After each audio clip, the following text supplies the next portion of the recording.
Have you ever met someone who can make you feel like everything is going to be okay, no matter what? Someone who can hold you and reassure you and care for you in a way that nobody else can? I've had the pleasure of knowing someone who does just that for me for the last 4 years now, and I'm luckily able to call her my best friend. After only 4 years of knowing her, Meredith Menino, my best friend, makes me feel privileged every single day to know her for multitudes of reasons. While there are points that I could bring up, there would never be enough time in the world that I could use to explain my love and adoration for this girl, and appreciation for the love that she's given me, but I will do my best to condense it into this speech. I would like to touch on a few points from the last 4 years in which I truly understood that I had a soulmate as my best friend.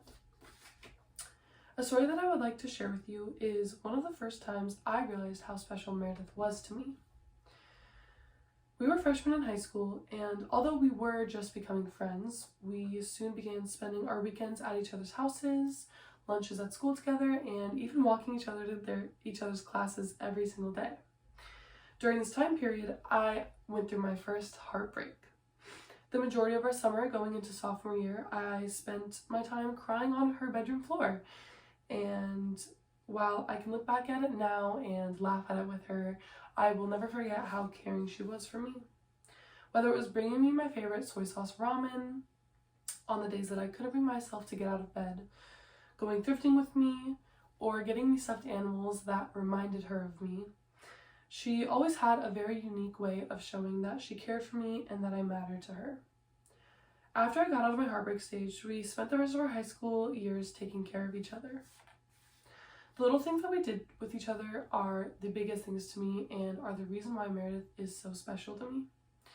Listening to each other's boy troubles, dyeing each other's hair, and cooking breakfast together, even building Minecraft houses together till the early hours of the morning, and getting ready on the floor of her bedroom, fighting over who gets the mirror while we listen to our favorite music, was how we spent our time together.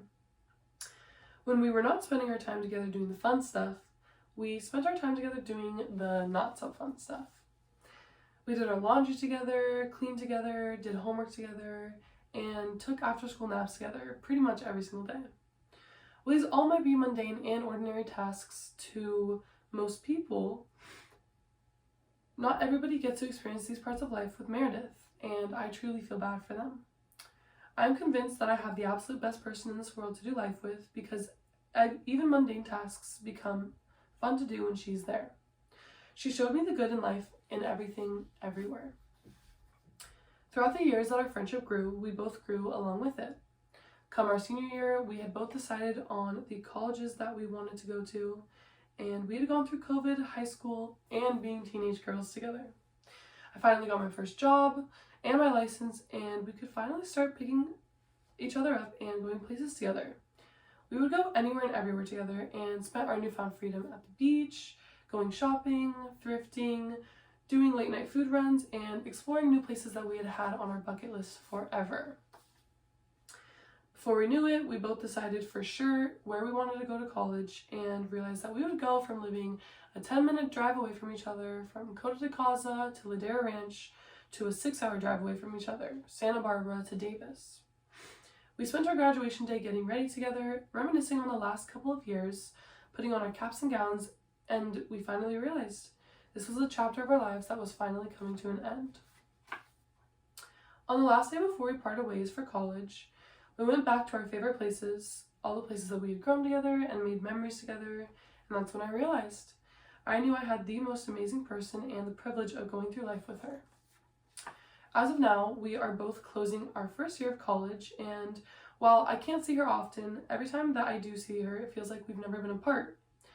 As if time doesn't affect our relationship, and the only consequence of time that does affect us is that we don't have enough of it together.